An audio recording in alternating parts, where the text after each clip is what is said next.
Start.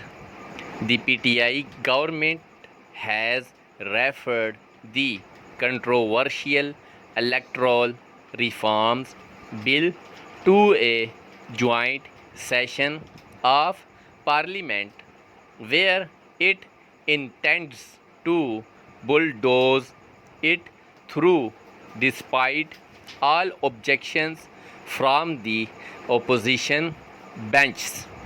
The government had pushed the bill through the National Assembly earlier, but it had been held up in the Senate, where the relevant committee had not approved it. In a promising move, the Speaker of the National Assembly had convened a meeting of members from both sides of the SL and agreed to form a committee to discuss electoral reforms and build a consensus around them.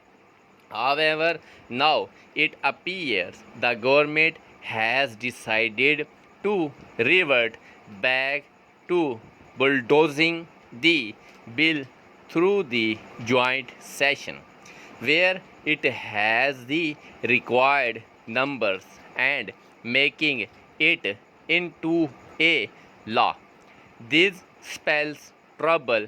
The most controversial proposals in the bill, the use of electronic voting machines in the next general elections, and the right of vote to overseas Pakistanis remain bitterly disputed by other stakeholders. The Election Commission of Pakistan has also expressed reservations on both issues, saying they require more time and preparation to be implemented successfully.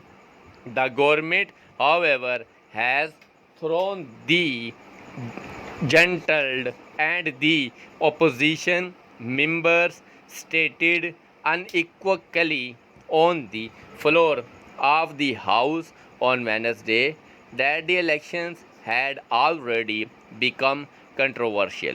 The conflict will now exacerbate the already tense political situation and could create all sorts of unintended consequences. The government would be well aware that the matter could end up in court, and the controversy would drag on at a time when clarity about the process of the next elections is important to inject confidence into them. The ECP will also be put into a difficult situation as it has raised red flags on some very practical limitation concerning these two proposals, and the government has not been able to provide either answers or solutions to these concerns. A far better approach would be to not rush the bill through the joint session and give more time to all stakeholders to discuss these matters in details. Full stop.